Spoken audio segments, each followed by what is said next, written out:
Hey guys, AJ here, and if y'all ever wanted to buy a PlayStation, Broken. Me neither, but here we are. Hold on.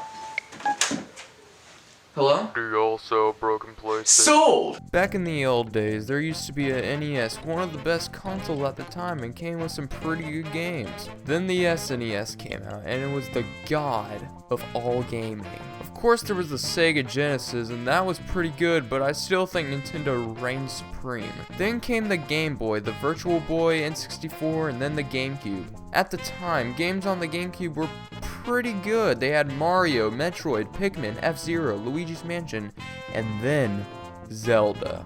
When they released Ocarina of Time and Majora's Mask, it was a smash hit, so people were expecting a lot when it came down to the Zelda games. They released Wind Waker, and I loved it. People thought it was too cartoon-like for a Zelda game, but personally, I really liked it. But some people didn't, and that's fine. People can have their own opinions. Then, they released Twilight Princess, a more darker Zelda game, and it was also awesome. And then the Wii came out. With it being so popular, they had to put a Zelda game on the Wii, so they put Twilight Princess on the Wii and mirrored the whole game.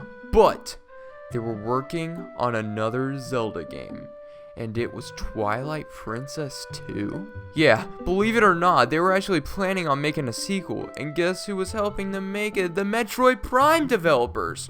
This was gonna be a way darker Zelda game. The game got canceled, but they weren't done yet. They put out some art with Link and this mysterious character, and then they showed off some footage. Let's see it! At least they made an effort. I think this is what turned them off from the game, but when the game came out, it had a Wii sensor bar. It was the smart move to do that, because if you wouldn't have, it would probably end up like this, so it was the right move. And the game was amazing. It's the most story-driven Zelda game out there, and even to this day. Game critics thought that this game was amazing. The actual people though, not so much. There were so many complaints, many of which was the motion controls. For me, I didn't have many problems with it. Sometimes. I would, but not all the time. And it's been 5 years since I've played Skyward Sword for the Wii.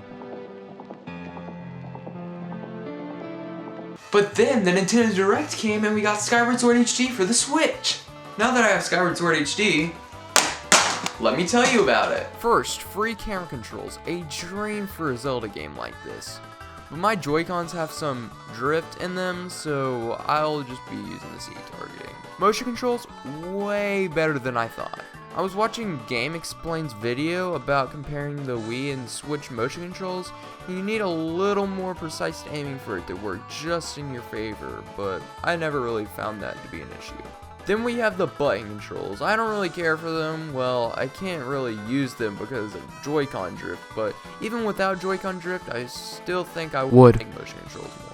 Motion controls just feels more fluid. Using button controls is like trying to kill a ghost. I'll do it someday. And it plays at a smooth 1080p and 60 frames. Now I know that the graphics haven't been improved on by much, but it looks very nice. Why would they put a quality of life improvement behind an amiibo? Like, I cannot tell you how many times I wanted to go somewhere, but I can't because there's not a statue around. Like, come on Nintendo, I want to enjoy the game, not my wrist breaking slowly. But other than that, you can skip the dialogue and Fi doesn't talk to you as much. And I didn't really find that to be annoying in the first place, but I guess that's fine. But yeah, Skyward Sword HD, pretty good Zelda game, not a very good Pilot Wings game. Do you also work in PlayStations? Hello? Is anyone there? I will call my lawyer. Do not hang up on me.